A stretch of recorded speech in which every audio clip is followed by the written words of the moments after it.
You just want me to be miserable for the rest of my life. Too much damn work, dude. Marriage is hard. There were times we almost didn't make it. It was a lot. But we survived it. No one talks about how hard teenagers are. They're awful. Like, I can barely function. You probably are barely functioning, and our kids are like going nuts. Everything was falling apart. Pure chaos. Like, I don't know if I've ever felt that bad.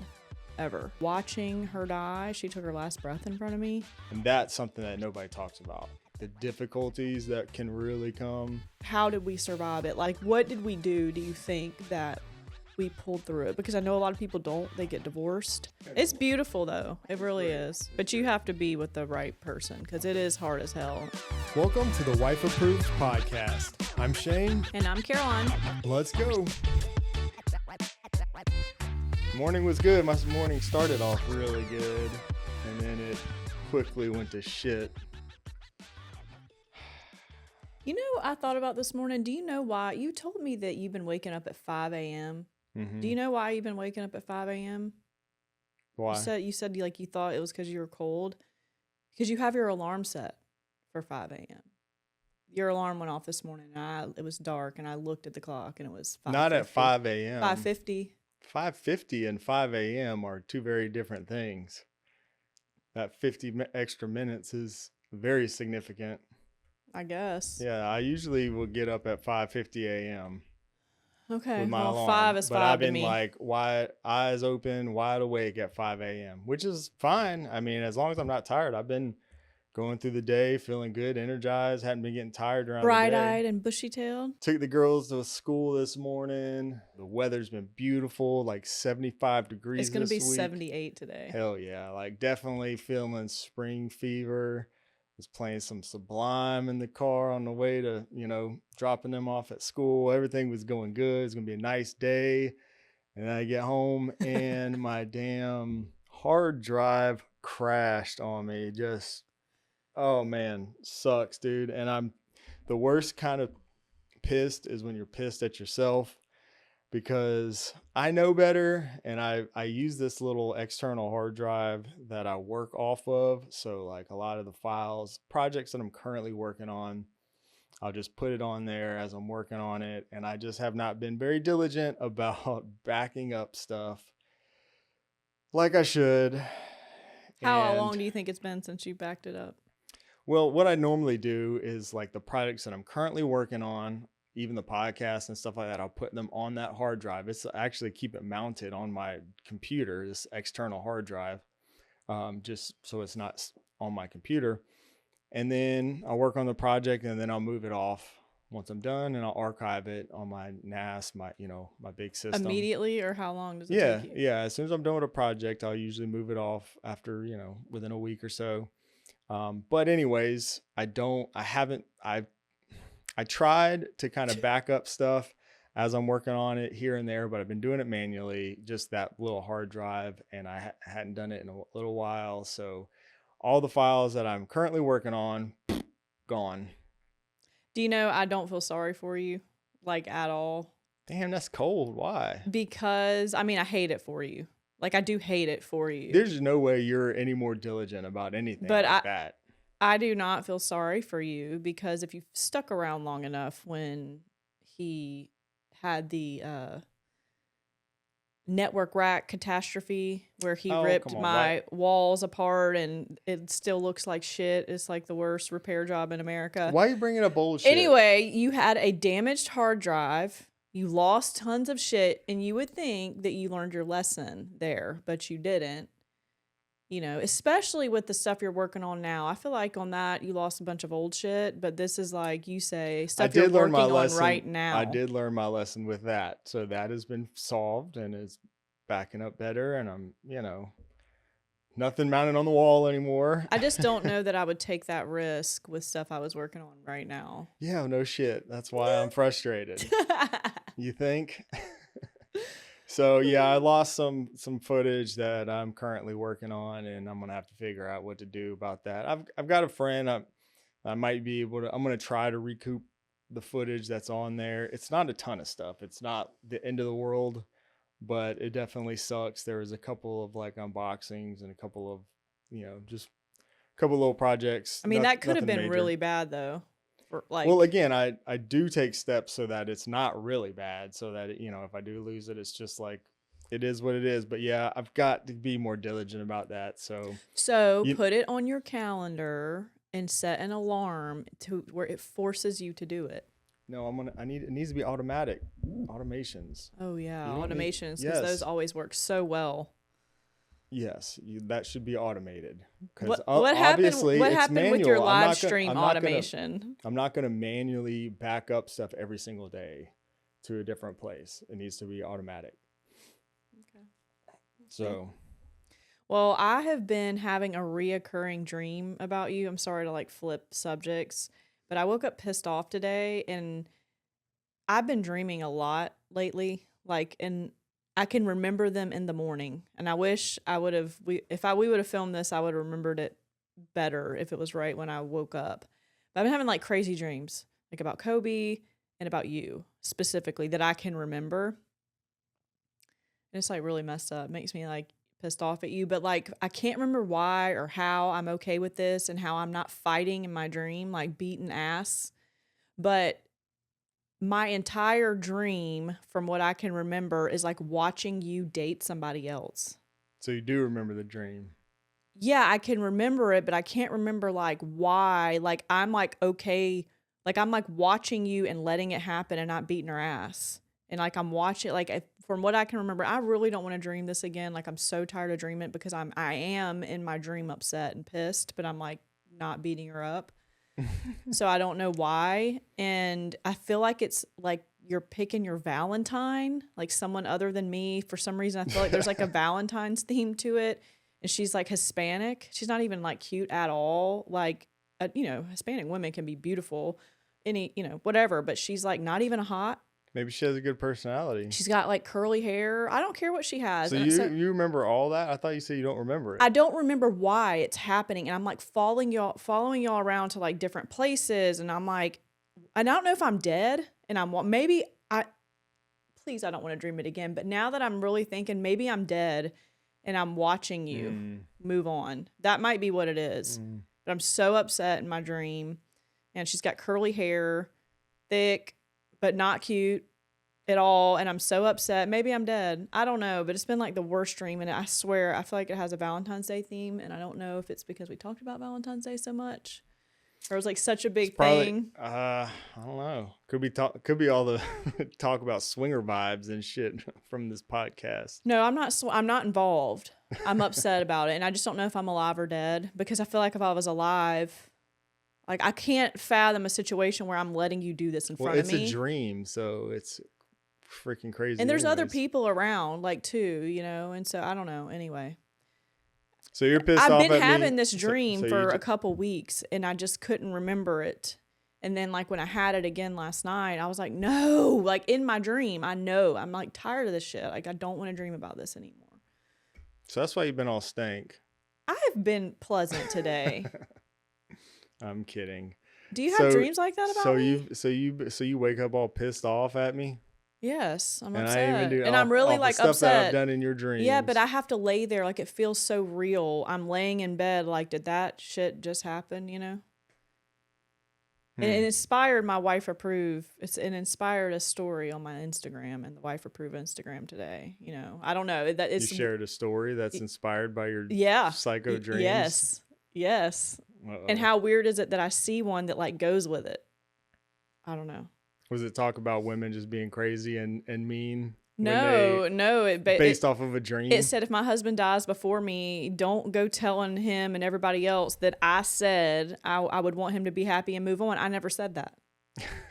And she's like, I never said that. And she was like, if that happens, fine. But don't be putting words in my mouth. I never said that. And that's how I feel. You have always said that. Yeah, that it's not okay. It's not. That I always say, well, if it happens, like, wouldn't you want me to be happy? And you're like, no, fuck that. You just want me to be miserable for the rest of my life. I can't find somebody new. I don't want you to be miserable, but I don't want you happy with someone else. I want you happy alone.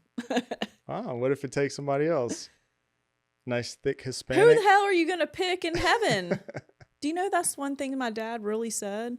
Yeah. After Donna died, he was crying. Yeah. Like, if I I'm move sure. on, if I remarry, he's like, how do I choose? And like, who am I with in How does heaven that then? work? That Yeah. is, you know, everybody's got their opinions of heaven and whatever, but like, no. I'll choose you. I'll go back to the, I almost said back to the basics. That would, wrong choice of words. I'll go back to the OG wife. I don't believe you. It would be you. It wouldn't be. It's always you. Oh, so you'd like betray your new wife? See, that's why that shit doesn't work, you know? So you just got to be alone forever. Yeah, I mean, yes. No, I don't think so. Men can't be alone. You will never be alone. Women will be alone. There's some women that can't, but men can't. Like, they can't. Y'all can't do it. You've been moved on so quick. It's true. You're pissed like, right now. I am because like you have like we talked about this. You are like have always had a girlfriend. You're like the guy that always had a girlfriend, even like young, like girlfriend. And you were single right before we met for a while. For like 2 years. But you'd had a girlfriend forever. You know, you've had a lot of girlfriends. So I know you would move on quickly. That was like a billion years ago. Now that I've been married for so long. Yeah, you would want to get married again. I know how much damn work it is. This has not been an easy road. Hell no, it hasn't. I ain't starting over. Well, at least we have this podcast, or Macy has this podcast to go back and hold you to that. I don't know. And you got to force your kids to like the new person. And I just have a couple of side pieces to keep me company on the weekends. I can't even think about that. This is really painful. Some people really don't care. I can't think about you boinking anybody else. That shit makes me. I'm probably red. Is my neck red? If I'm dead, you want to be in heaven watching me doing somebody else? I can't even get the words out. Like that. I mean, I truly believe in our loved ones watch over us, and you can see, and you see all the near-death experiences, and they come out and they are looking down on their family. Like you would love that. You'd be like, oh, let me check in on Caroline, and I'm like bent over the bed. Like you would not like that. Damn, why'd you have to put a visual to it? Because that's what all I can think about is looking down on. I'm getting so mad. We need a little buffer time in case we are looking down. Be like, all right, just lead up to it, like a code word. All right, look away.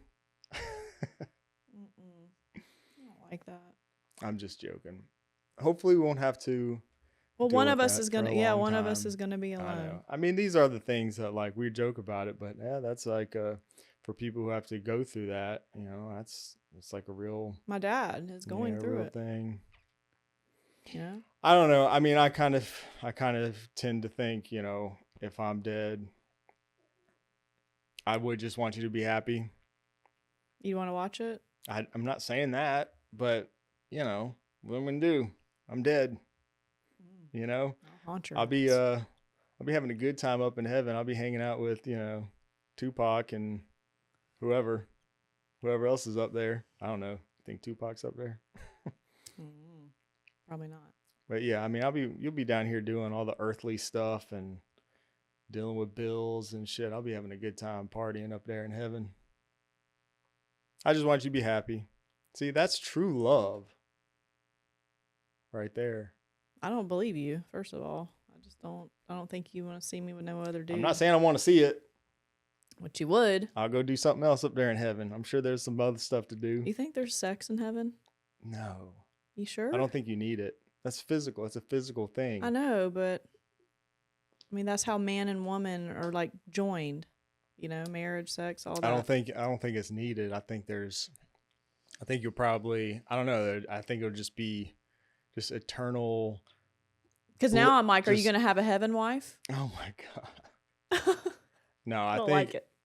I think it's just probably just complete bliss and happiness and connection with everybody.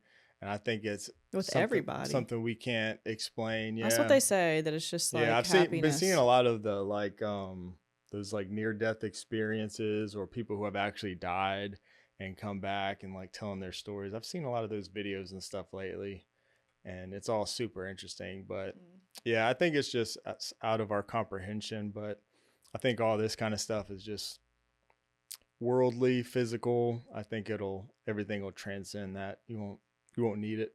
You know what I mean? That makes sense. Yeah. It does. We'll see. I don't know. Yeah. But yeah, no, it's I'm not starting over. I bullshit. couldn't imagine, being married. I'm not saying I wouldn't. I don't want to make you mad. I mean, I'm sure you would have a girlfriend. Like maybe, you would not care. maybe You a don't care girlfriend, what I say. But I wouldn't want to have kids again, and I probably wouldn't really want to get married either. I mean, I'd probably enjoy some company of other people, but I wouldn't want to start over. I can't even. It's too much damn work, dude. Marriage is hard. It is. Like, I put in it's beautiful though. It really great. is. It's but great. you have to be with the right person because it is hard as hell. I put in too much work to start over. Yeah.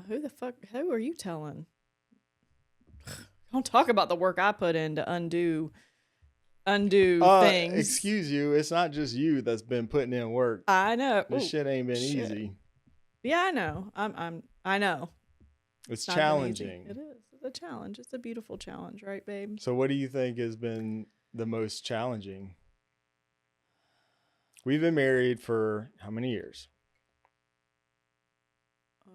Put you on the spot. Almost 13. God, oh my God, our anniversary's coming up. Ooh, where are you taking me? It is. Holy shiz. I don't know. Yeah, we need to plan something, I guess. So 13 years, we've been together almost 20. Yeah.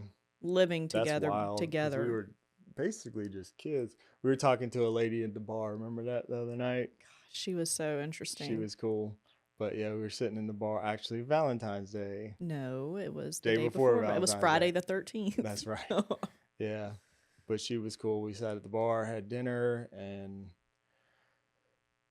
yeah, talked to her about, I think she had been divorced a couple times or something. She'd been married, married 3 a couple times. times. She said she's got one more in her. Y'all are so together, so long and all that stuff. But remember, she started talking about her vibe. Like, I can just tell y'all like love each other, and cool y'all are down for like y'all are just your connection. Like, you can just tell. So, what do you think is the things that nobody prepares you for, or that nobody talks about in marriage? I've got a couple about it. I've got a couple. Okay. We've already talked about pride, but I feel like especially if you get married young, and we were young, that everybody has this, like women especially. We weren't that young though. Like, to be clear, I was 25. I mean, that's young. When you got, I mean, that's not that young. That's like probably normal. See, we bought a house, had a kid. We kind of did everything backwards. Yeah. So like we started all of that young. So I mean, you might as well say we were married. We almost. I mean, we had bought a house together and stuff, and we got married a little bit afterwards. But let's just go ahead and consider all of that. Yeah, because we were living together, had a kid, bought a house. So those were the hard years. I feel like is like the very first. It's like when the honeymoon phase wears off, and then you live with someone, and you start learning like what they do and their habits and their flaws. You're young, and so we talked about it. So my biggest thing I feel like no one talks about is pride, especially if you're young. And we were young as hell. Pride, that is like a marriage killer, and when you're young, you're just full of it. You have so much of it. You're never wrong. You're not going to be wrong. You're going to argue until your face is blue, and it's just pride. So I feel like that's huge. And I don't feel like people talk about that at all. And I think it's natural to be prideful when you're young. I think it's, everything. So I feel like that's just like natural with age, and like that wears off. But no one talks about that. Definitely kids is huge. That is like, yeah, that's a big one. Kids is the best thing you'll ever do, but it is, like the number one things people fight about in a marriage, especially blended families. Is that true? Did you make that It's up? money and kids. Money, yeah, I've heard that. I'll say dealing with family, like no one really talks about like having to deal with each other's family, and that's hard. Like it's hard, dealing with my family is hard enough, and then you have a whole new dynamic with the person you love's family, and it's just a lot. Like in general, it's hard. So, and I have one more. I would say money probably, but we don't really deal with those issues like that. But pride, I feel like, is something that is just in our DNA when we're young and you're feisty and you're like fresh and you really don't even know anything and you think you do. You have no idea about real world and you rush and Yeah. you get married and everybody's like, when are you having babies? And that pressure. And then you have babies and it's really, really hard. Oh, the fourth one, trauma, death, Yeah. tragedy. I So those think are the I four. think the ones that nobody really like, money and, family and a lot of that stuff is kind of well known. You think I family is? Yeah, I think so. I mean, there's always jokes about in-laws and stuff like that. People Maybe. kind of know that. I think the ones that nobody really talks about is probably kids and, like I said, trauma, because you kind of Tragedy. and just tragedy and stuff, because you hope you never have to deal with that. And like we really didn't have to deal with that for a long time, nothing too major. And then let's talk about some of that, I guess. We've talked about like some of the trauma, so we don't have to go into too deep, I guess. But just in terms of like the marriage, and then also like kids, we could talk about that some too, because that is something that everybody, not everybody, but a lot of people want, and they think it's going to be amazing, and it is amazing. Like it's like the greatest thing ever, but it also can, and that's something that nobody talks about for sure. Like the difficulties that can really come with having kids. So we can get into that, but like the trauma, again, that's something that like you hope you never have to deal with, or any like real serious type of issues or loss or anything. But the reality is it's coming. Well, for everybody. Eventually, maybe, but some people, are fortunate. Honestly, like I have led a really fortunate life, and I hadn't had to deal with a whole lot of, real serious trauma or loss most of my life until, around a couple years ago. And we had to deal with a lot around 2020 or something. 2021. And, we just dealt with a lot of stuff, and like, we won't go into detail because I think we've done that probably here in the podcast, but like just to put it in a nutshell, we had 1 year, all that year, where your stepmom passed, who was, really close to you. I think she was really close to our kids, but especially Kobe, the oldest. And then, and I was hospice for her. Add that in there. That's a whole nother level. It was an experience it was really, that experience was very difficult on me because I was up close to it and had never experienced anything like that. That happened. Then your best friend's daughter was tragically killed in a car accident. We lost our dog. Our dog died. All of this happened within like around, it was April to August. Yeah, within like 6 months, right? Yeah. And then, of course, having two kids. One of Macy, I think, was about 10 or 11, maybe 11. And then our oldest was, high school age, early high school, right? And that was his god sister. That was just they like grew up together. A lot all at once that happened. And so it doesn't just happen. It happened, and then we had residuals. Right. Well, I'm trying to care. Like, I can barely function. You probably are barely functioning, and our kids are like going nuts. Yeah. Like Macy emotionally, Kobe emotionally, and it just was like, it was pure chaos. I can't even describe it. Yeah, and on top of all that, Kobe, and we can kind of get into this maybe a little bit with the kids, but he struggled. He really had a hard time with a lot of that and made some bad decisions. I think he's probably okay talking. He's older now, doing okay, but as many high schoolers do. I mean, I made terrible decisions, but he had a lot of grief, that a lot of and it caused him to essentially make things worse. It made everything worse. He was just trying to deal with it. Yeah, he had his ways of dealing with it, but in turn, it was really upsetting and really hard on both of us, but especially you, because you were already just like wrecked. Yeah, and he was wrecked. Yeah, sure. Like him seeing Malia dead wrecked his soul. Yeah. Like wrecked. I mean, he wouldn't even go look at her. And that, again, the last words Malia said were about Kobe. literally like 15 minutes before she died. Yeah, She was talking to grew up Mariko together. about him. Kobe and Malia communicated. You know, Right. they were in the same circles, and so it just wrecked his world. So he Yeah. started acting out, right? And Yeah. And you were pretty much just, by the time that happened, because it was first your stepmom. I can't remember when the dog died, in but between, that was really, yeah, I think it was in between. That was, I mean, pretty tough on everybody, especially at that time. she was 15. I mean, we'd had her Yeah. 15 years. Yeah, the kid, yeah, and he actually Yeah, it was like his dog. that dog slept with him like just about every night his whole life. And then by the time, you know, our goddaughter passed, that like you were just like done. Like I don't know how. I I don't, mean, you were more depressed than I've ever seen you. You just like, man, I don't know. I don't know if I've ever felt that bad, ever. I don't think so. I'm Not pretty that I've sure seen. with Donna, I was after Donna, just Donna, I was in the bed. And I remember like not wanting to wake up, like thinking that, and that scared me. And I was like, what the hell? Like, you know, and I remember like my girlfriends coming over here and like demanding to see me. I shut everybody out because I just couldn't communicate. And they would, you know, to their credit, after a few months or whatever, they were like, you're not laying in here. Come on. And they would come Yeah. and sit on my bed, like in the dark with me and be like, you got to get up. And I didn't give a shit. I don't think I did. Yeah. But they were like, you know, I think kind of freaking out because I don't do that. Like, I'm Yeah. not that person. I'm not a weak person. I don't feel like I'm not weak-minded. I've not really struggled with depression or anything like that.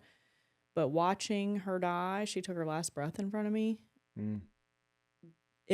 Hospice was horrific. We throw cancer around like it's just nothing because it is just happening because of the food. I mean, everybody's like, oh, but why cancer? Cancer is happening because of what we put in and on our bodies, period. Food, additives, makeup, lotion, deodorant. It's no secret. We're being poisoned. Like, wake up, use the Yuka app, start scanning everything and try to do the best you can and eat clean. That's why cancer's happening. But we throw that word around. What was crazy too is she was one of the healthiest people. Yeah, bodybuilder. She ate clean, and we know what caused her cancer, you know, and it was hormone therapy to help with early signs of dementia. Don't do it. It's going to give you cancer. And they told my dad that. They told them that, but they thought they were weighing the benefits, and I guess my dad didn't really know or think it would really happen. Or, you know, whatever. Maybe they downplayed it, but it killed her so fast. And I mean, they just don't tell you what happens on hospice. Well, and because it was around the COVID time, it was even worse, right? Because there were certain things that they couldn't do. Or so she couldn't be in a home. hospice house where she would feel no pain because of COVID. If we put her in that house, then we wouldn't be able to be with her. It was like one person at a time, and we weren't allowed to stay the night. And so, but we didn't really know that she could feel pain at home. And they do because they can only administer certain drugs. It's like fentanyl and something else, morphine, I believe, can be administered at home, which we were administering to her. But if you want no pain, you have to be on Dilaudid, and you have to be in a hospice house to get that. And so I don't want to feel any pain, just putting that out there. What I witnessed with her was horrific, and they didn't warn us anyway. We don't have to go too deep into it. So that fucked my world up. It didn't, like, my stepmom just died. Like, she horrifically died in front of me. Yeah. No one talks about when someone dies from cancer and your organs are shutting down, what happens? You drown on your own shit. It comes up. God. And you choke on it. And I went through that with my father. That was horrific. And then you add everything else. So I know that was hard on you. Like, you know, no one talks about the trauma because who wants to sit and talk about it? It's awful. But then you having to deal with me like that, but I couldn't help it.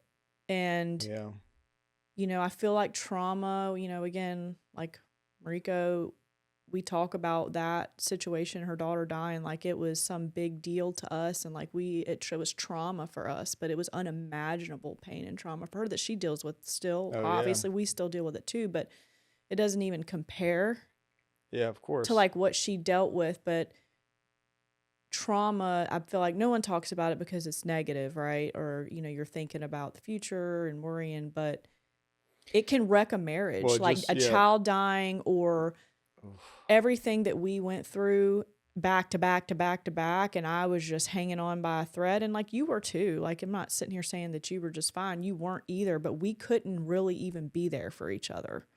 Like, we were here for each other. We were here and we were doing the best we can, but we didn't Well, have any to give. There was like zero, you know? well, it's like they always say, I don't know if this is that common, but I've heard it before where, that people always say marriage and stuff is like 50-50, That's not true. but it's really, it's not ever 50-50, is what they say. It's, sometimes it's 70-30, 80-20 or whatever.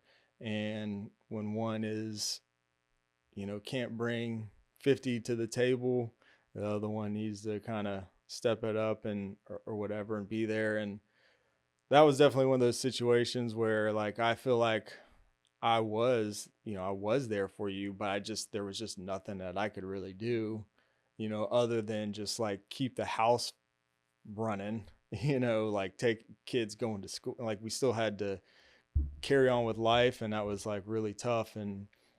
Yeah, everything And was falling apart though. yeah, It was you were everywhere. just you basically were just incapable of like doing just about anything for a while. And I mean, I know you still tried and to do Well, I the did. the best you could, but like it was and I was then literally just surviving and then trying to make sure Kobe was yeah, surviving. Like, he was falling apart. yeah, My son, and it didn't matter how dark I was in the trenches with him because I'm like, you know, this yeah, is, it's going to be okay, you know? And so I had to like still be mom and that, and I want to make that clear. I was still mom, mm-hmm. you know, I had to be Yeah, yeah.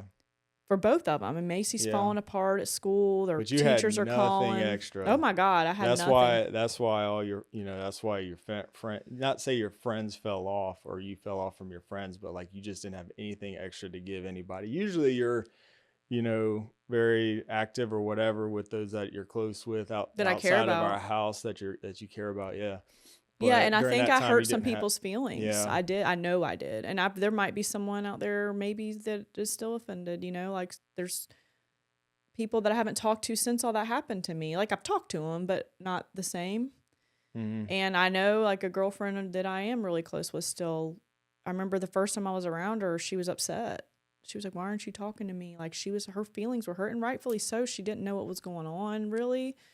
And I just looked at her. I was like, "It's not you, it's me. And I'm sorry. Like, I can't, if I hurt you, I wasn't trying. And this is what's been happening. And I'm so sorry." Because like you say, I just like disappeared.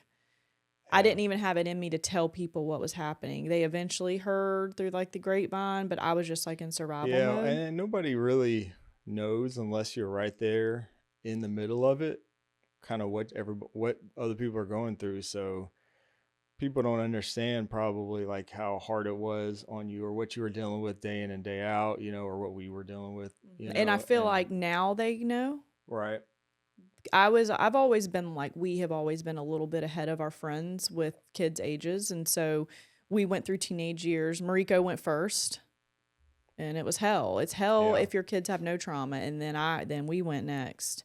And then now I feel like some of my best friends are going through it. And now they, because I've always tried to give them like positive, hopeful advice about it. Yeah. Because again, with no trauma, it's hard. No one talks about how hard teenagers are. They're awful. But It can be. I've always tried to like give them hope and say it's going to be okay. But now they can understand Oh yeah. where I was then, Right. because they're going through it now. Plus they have other issues with like parents and like, so like they understand, they get Yeah. it now, but I'm not sure they did then because they Well, weren't on the same parenting that's phase that we were in. that's part of it, yeah, because our kids, we were pretty young parents, I guess, in comparison for our kids age range or whatever. And so yeah, but to that point, that's another thing that people just don't talk about. It's like when you have teenagers, we experience that. We're like this, our oldest one at least, like gave us hell. Like, I think that's fair to say. I don't think he would disagree with that, right? A lot of it, he had, a lot of stuff going on, as we all did at the time, which was difficult for him. He was dealing with his own way. It was hard for me as somebody who was just trying to keep all the pieces together, because, I saw you just drowning, and then he made it worse because of the stuff and the things he was doing or whatever, so that was really hard on me. It was just very difficult, but I felt like, I had no room to complain, even though, your stepmom, that was rough. That was one of the most difficult things I had to do. I remember you asking me, what do I time. do? And you were shaking. I remember Like, being on the driveway and you're like, what do I do? well, and you with were trembling. I remember being there with your dad that day, and Thank God you were there. that was one of the hardest things I ever experienced, was being there with him. Like, yeah, it could make me emotional just talking about it. But anyways, like, I never felt, I didn't feel like I was in any room to complain, just like you don't with, with your friend and stuff like that, because of what she went through. It's because I knew whatever I was dealing with, it was worse for you, so, but then that made it frustrating for me because I saw our son just making things worse, even though I know he was just torn apart. It was just a tough time. I think it was like a survival mode. I think we were all in it's it. the way I looked at it. Why'd you have to talk about my dad? I just went, you talk about, you get emotional. Like, I remember him screaming. Yeah. Thank God you were there to, like, hold him up, and I could just hear his screams. Oh, my God, it just kills me. Dad. We don't have to talk about it. I know, I'm sorry. I've been crying a long time. I feel like I'm due for a good cry. But yeah, I'm hearing my dad's screams. Yeah. It was horrible. Like, hearing him, I'm watching him cry. Well, that's what was so rough for me was, just being there, holding him up and trying to, I don't know. You just don't know what to do. And then, coming off of that, I'm listening to Mariko scream. Yeah. It was a lot. But then but we survived it. Yeah, but it's the, the day in and day out, back to life every day after that, all that stuff. That's the kind of stuff, again, like, nobody really talks about, having to deal with that. And it's like, but I feel like it brought us so much closer together. But eventually, there were times we almost didn't make it, Why do you think, sure. We talk about, no one talks about it, and we can talk about all the hard. I'm still crying. That shit gets me with my dad. I know. Because my dad is not like, I never knew my dad to be an emotional person. I did not know that about him. My dad's like, tough guy, hunter, bam, bam, like, he's like, yeah, he's a bodybuilder. He's Mr. Tough. Like, that's how I've always seen him. I've never seen him like that. Yeah, well, I know. And I've seen it a lot more since she's been gone because he just misses her. Right? Yeah. I think my dad's just like, fuck it, I'm going to be with her, when it's time. Like, he can't replace her. Right. Anyway, so nobody talks about it. Why? And I really don't know the answer to this sitting in this chair right now. Why do you think we survived? How did we survive it? Like, I mean, like, like you say, we all missed it. Like, what did we do you think that we pulled through it? Because I know a lot of people don't. They get divorced. Mm-hmm. I remember I was so disconnected from you, period, because I couldn't even think about our connection. Yeah. Like, why do you think we survived? Like, what did we do? I don't even know. Well, I mean, not to, like, try to toot my horn or anything, but I just tried my best. Again, it was like survival mode, and I wanted to get through it. So I knew you were, bringing 20% to the table, if that. So I just tried my best to bring 80, but I just did the thing. Again, I was dealing with a lot of stuff on my own, but I wasn't talking to you about it. Yeah. Because, how can I feel sad when you're closer, to all of it, I stuffed a lot. I worked a lot, I think that is, you did work a lot. I remember that now. YouTube and all that kind of helped me, probably get through a lot of it. But outside of that, it's just the sheer desire and determination to get through it and to be together. Marriage is work. Like, For the people that say marriage is just supposed to be easy, like it's not always going to be easy, and it was not easy during that time for sure. I know, but is there anything we did, do you think, I think, I mean, I don't think actively? we would have probably made it through some points without the counseling.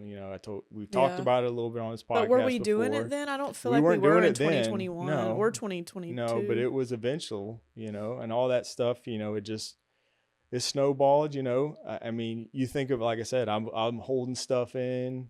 You probably were just, I don't know if you're holding it in intentionally or you just were like shut down. I was shut down. And when you hold stuff in long enough, eventually resentment grows, even if it's not between each other. It's just, whatever. I had a lot of resentment towards, the kid who's just running wild, making things worse. I know that was a big issue. And then just like, we just had to get a little bit of help, I think, to kind of work through it and communicate again. Yeah. I think it's the communication is the key. Yeah. But like kids, I mean, even minus all that stuff, the trauma, just kids getting older, like nobody talks about that. Because it's embarrassing. Yeah, we realize that we you've mentioned before, you'd have friends who would text me, like one or two, like very rarely, privately would say, we're all going through it. I'm going through this too, but nobody knows it, right? Like your older teenagers or whatever, just doing whatever, why, though? making It's things because difficult. people are so judgmental. People are judgmental, but people also get embarrassed. Gossip. And people are worried about what other people think. And there's a lot of people also that I've always hated this, but I think a lot of people wrap up their own identity into their kids so much. Mm-hmm. You've kind of seen people who do that. So when their kids start whatever going off the rails and they can't let anybody know, that's probably like a pride thing. Yeah. But well, as a mother, I can say I think it's just, and not even a father, I don't want to just say mother, but definitely mother. We have that mother bear, and there is an instinct to protect your children, be it their reputation. yeah. It's not, for me, it's just not even really about what other people think, but it is because, people are so fucking mean. They're so judgmental. They know everything.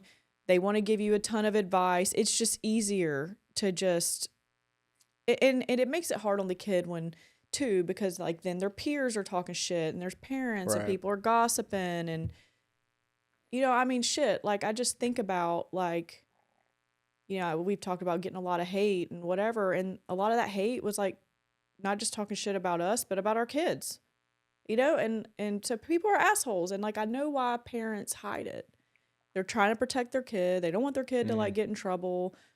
It is embarrassing, but we all did it. There just wasn't, social media back then, Yeah. I mean, I ran away from home.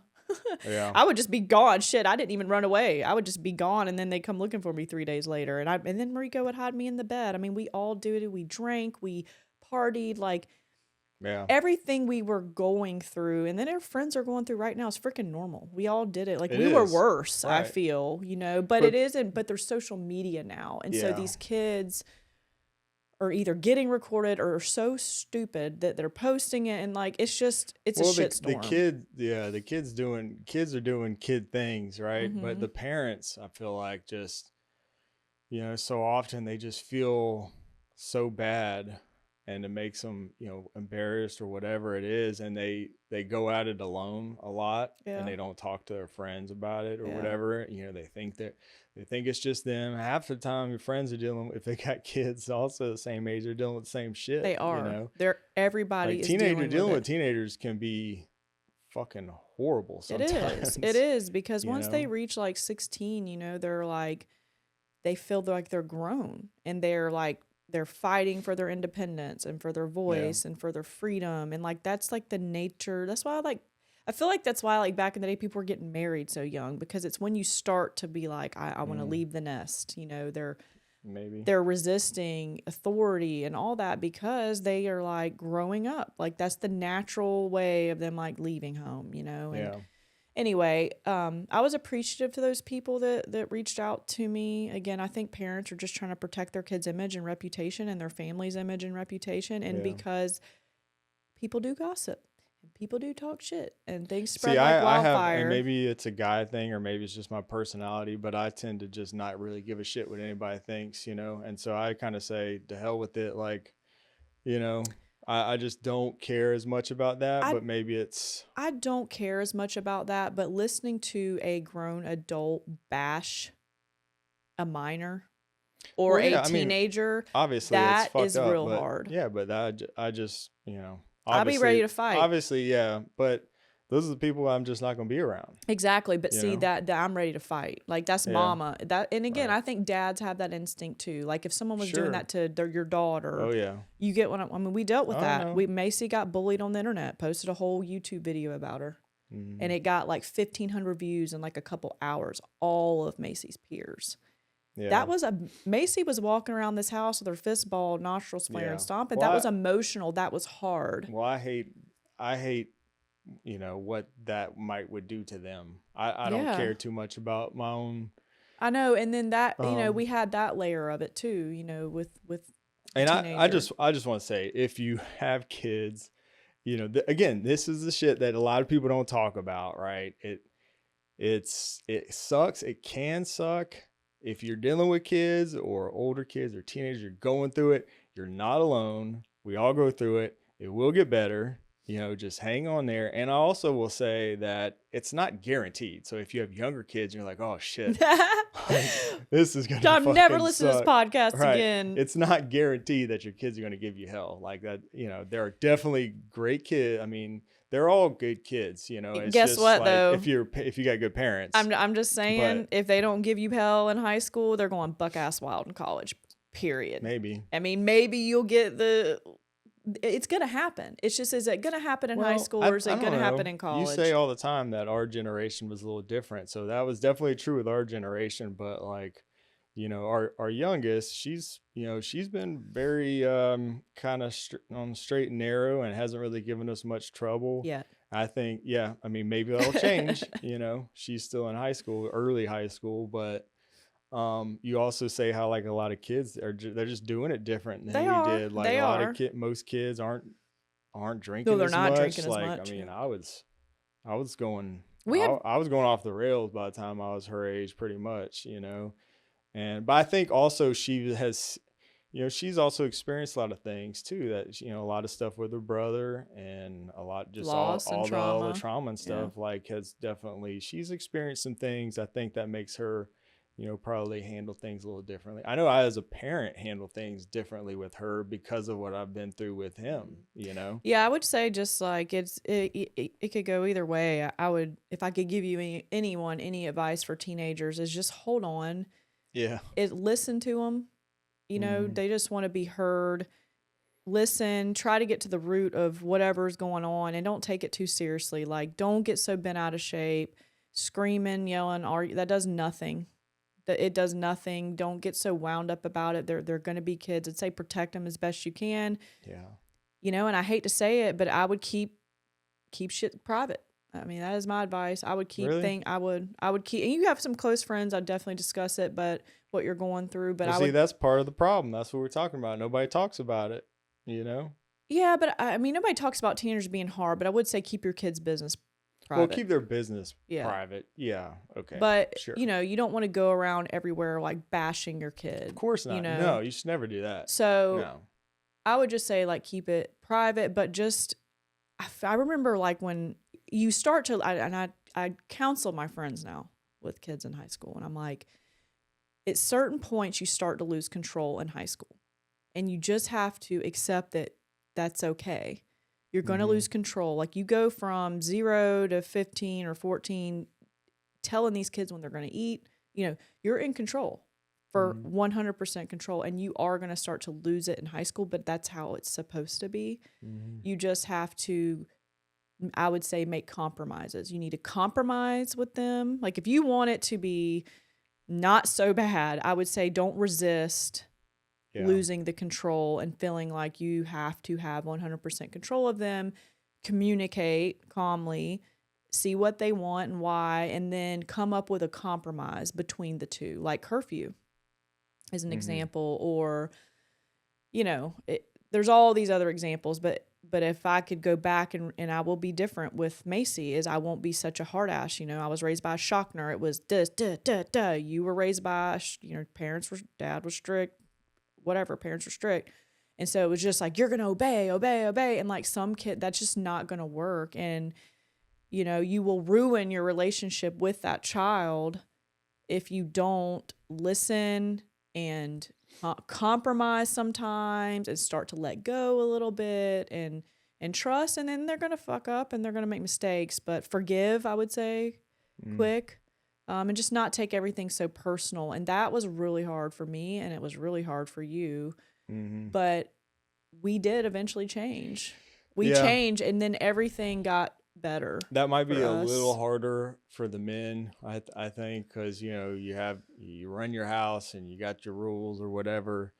And that was a struggle for me. And part of, you know, being a male, raising a son, a boy, and I don't know, part of it may have been because he's a stepson, you know, I'm sure that was a factor in there. Again, I've raised him since he was like two or three.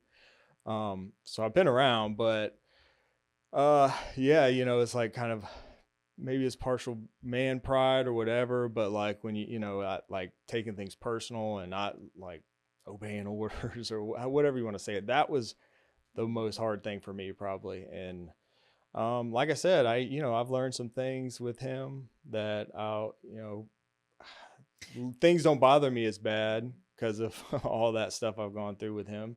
And then like with our youngest, you know, I mean, I've told her before, you know, stuff that would used to maybe piss me off or whatever, like get her in trouble or something like that, you know, like just little things, I guess, in the grand scheme of it, just don't really bother me as much anymore. I'm just like, you know, I've told her, if you just don't raise hell, like if you're just relatively good as far as, you know, just being a good person, like not being mean and all that kind of stuff or whatever, listen, do what you're supposed to do, like relatively speaking, like you can have whatever you want, just don't raise hell. Cause, you know, we've been through that with him and he's gotten through it. He's doing good.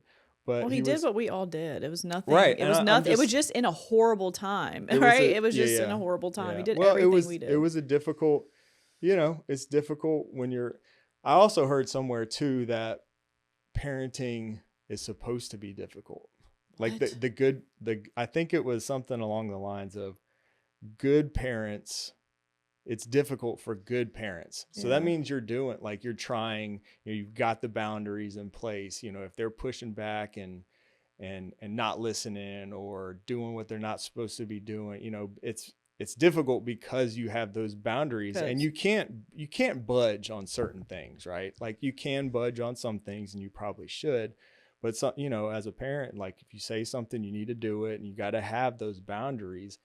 And that's where the conflict comes when they want to push through those boundaries, you know? And so if you were just, you know, quote unquote, not a good parent, you'd just be like, fuck it, let them do whatever they want, you know? But when you have those boundaries, you're trying to raise them up to do right or whatever, you know, to learn and listen and just to do the right thing, then it's going to be difficult. That probably means you're a good parent. Yeah, but our you know, it's just hard on the marriage, man, and people. And so I feel like that's why it's like really, it is hard. I say that every person that's thinking about having kids should keep like a 15, 16-year-old for 2 weeks. Whew. And then birth rate would just plummet. But I would say that's why it's super important to like pick your spouse like intentionally and well and like know them, because you know, you're just like getting married, you're young, and then you just, you know, the next thing to do is to have kids, and it's beautiful. It's like the most wonderful, like the best thing I ever did for Kobe was have Macy. Like he loved her. It was amazing. It was just, my heart couldn't be bigger when I watched them together and how much he loved her. Remember, he just cried, and he cried when we got married. I mean, he just, it was the best thing, and it was the best years of our life. But I would say that like the reason it's so hard on a marriage is because everybody's parenting style is different. Everybody grew up different, you know, and if you don't ask questions like when you're dating about, and we didn't, I don't think we did, but I had a kid, so you kind of watch me, and that maybe is like why we are okay, is because you kind of watch how I parent, so you knew what kind of mom I Yeah, was. But if you're not, if you don't, or not getting with someone that already has a kid, you don't know how they're going to parent, that's true. and like I feel like if you're dating, like those are questions like you need to be asking. That's a good point. Yeah, I don't really think about that much, but But that's why parents fight. we have never been together and not been parents. Like you were a parent. I wasn't when we first got together, but once we got serious, we actually talked about it. And I guess that could be a whole conversation too about, being a step parent, because that shit is not easy. There's a whole different dynamic, I feel like, even though I was the primary father or whatever. But I remember early on, like we talked about it, like, kind of my role and how that's going to play out. Like, We had to. how we're going to handle that, yeah, you have to, well, you should. I mean, I guess some people don't, but, we definitely talked about it, early on. But yeah, I definitely saw how you parented. And I think it was actually one of the things that I kind of liked about you early on was, I saw you were a good mom, and you also were tough. Like Yeah. you, But there was times in our marriage like where, I mean, the worst fights we've had has been over how you parented. yeah, for sure. Literally. I mean, that's real shit. Both of us, yeah. Yeah, I mean, that was the majority of our serious fights. Probably was dealing with, like when I name called you kids. like an asshole or a whatever I've said about you. It was because of how the fuck you were acting towards one of the kids. Period. Wow. And like, how do you survive that? Because we're sitting here talking about this, and communication, marriage counselor, communication, not being mad at each other for what someone says. You got to trust the other person too, but counseling kind of really helped us figure out our flaws in parenting, both of us. And cycles. Cycles, and because you can blame it on the kids all day long, but like parents, you have an active role in cycles and screaming and yelling or being mad for 2 weeks and shunning, and after it's pride. And so we've literally I guess we survived it because we wanted to. We communicated and we got help when we were just like headbutting. Yeah, we just did the best we could. I mean, I feel like that's but all knockdown you can drag do. outs, those were our worst fights. Yeah, well, that's it. It's never been over money. We usually, fought yeah. over money, like argued, bickered, I would say, but yeah, well, we had a difficult one to raise for sure, and I mean, I got a lot of workout in the gyms and punching bags and stuff like that over the years, trying to find ways to deal with it. Yeah, strong-willed kids are really hard. Yeah. But I don't know that Macy is strong-willed. I don't think she is. Well, I don't. What's funny is she is in her beliefs. She's just she's not really rebellious yet.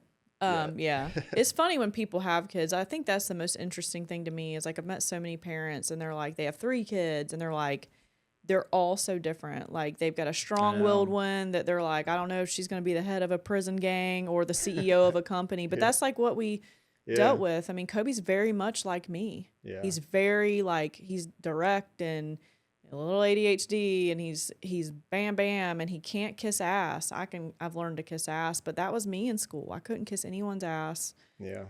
And so Macy has different personality traits. Mm-hmm. Macy will be like teacher's pet. She can do it.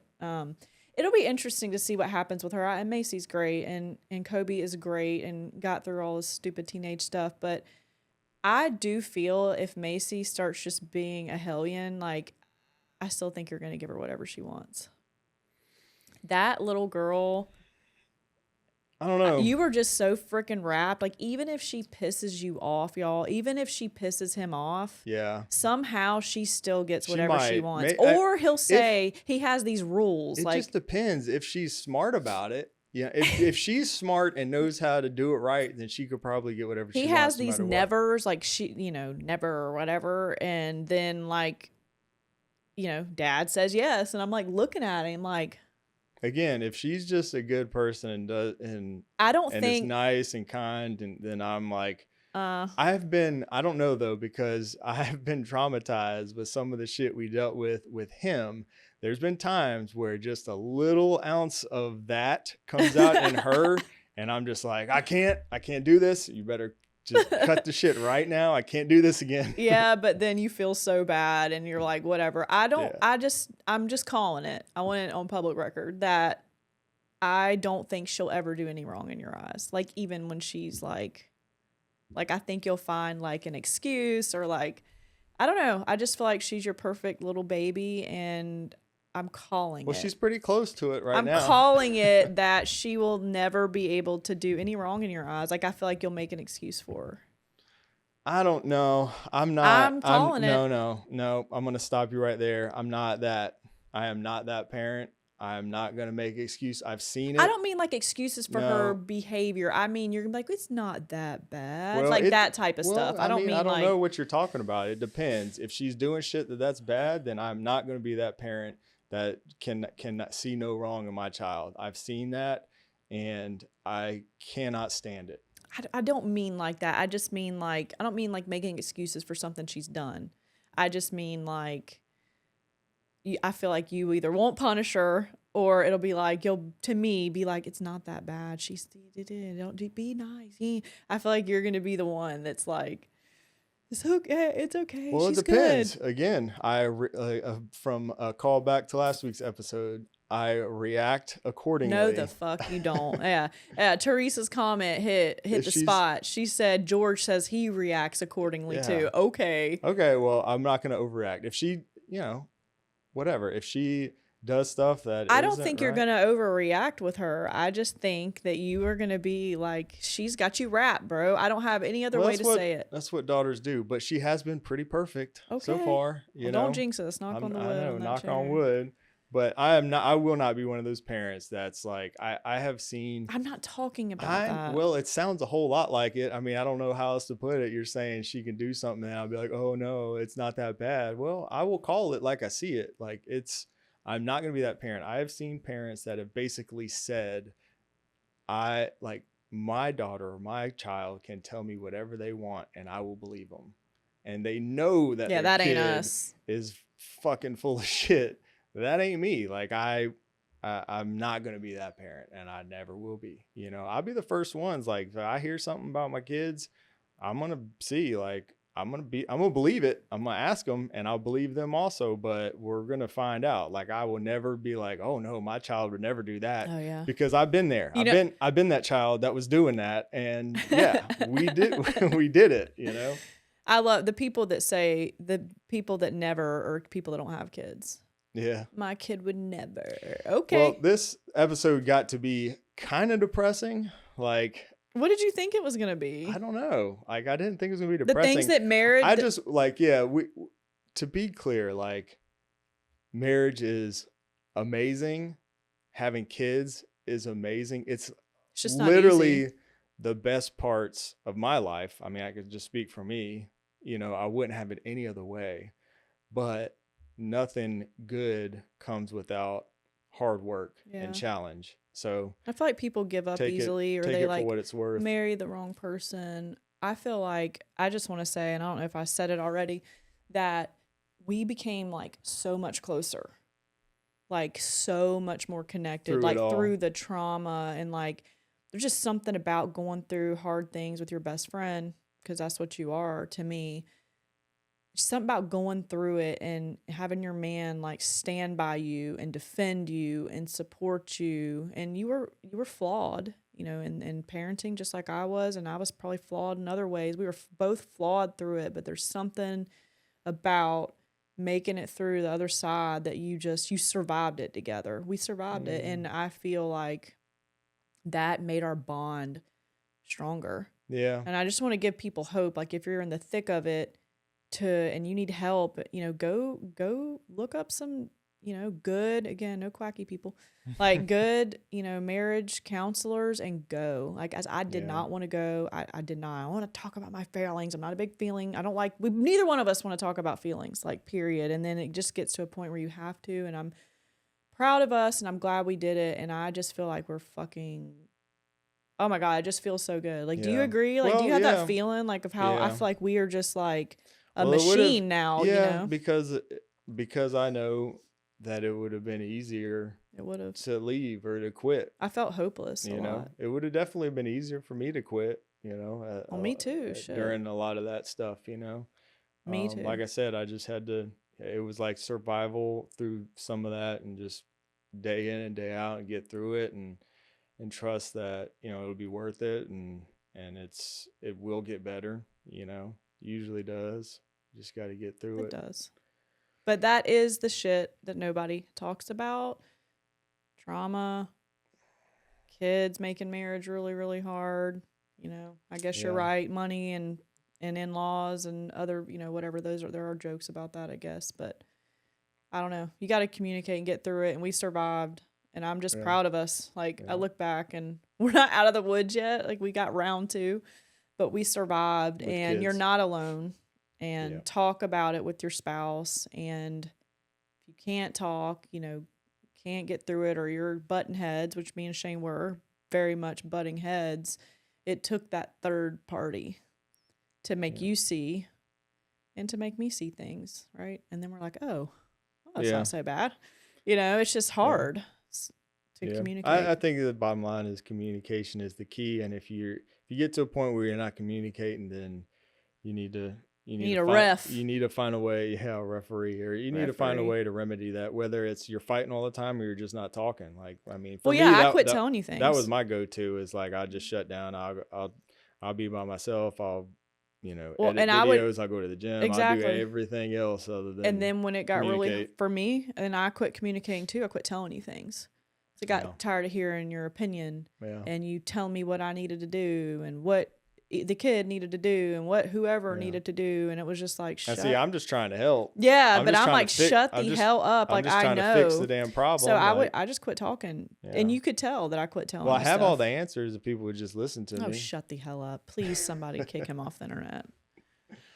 But that is stuff nobody talks about, Yeah. Well, if we can end on a good note, if you're going through it, things do get better, and if things are good, just enjoy it, man. Enjoy every day. Appreciate every day, and stop stressing over all the little shit. All the just dumb doesn't stuff. matter. It doesn't. Enjoy it. Enjoy each day. I think that's what it did to us, is it kicked all the noise out of our life. And we realized through all that, like, what's really important. Like, the trauma changed how we parented because Malia was killed, right? And so every last word you say matters. And so it changed how we both parented, because it was like, what's really important? Like, none of this shit matters, like what you really care about, like, and you're so mad about doesn't matter. So it opened our eyes there too. And it changed us in general. All the noise was gone. We weren't putting up with no bullshit. We really just focused on what mattered, and that's family. And it's like our immediate family, our kids, our marriage, and making memories, and just trying to be like good people at the same time, good friends. Mm-hmm. But it changed. And like I said, sometimes it takes a rude awakening to appreciate the good days. Just a good day when the sun's shining, even if the sun's not shining. Everybody's healthy and bills are paid. That's a good day. Appreciate it. Yeah. All right, guys. Well, hopefully this maybe was helpful to somebody, and let us know what you think down in the comments, or leave us a review. You're welcome for the tears again. It's been a while. It's been since last season. Says the person who doesn't like to talk about her feelings. I don't. Cried multiple times. I think that's why I cry, is because I really don't talk about it. And so then, like, I wasn't talking about it. You were. Yeah. And then you said you almost got emotional, and then you had me think about my dad. It's over. Oh my God, it was over. You forget it. Well, thank you guys for listening and tuning in. We'll see you next week. Thank you. Bye.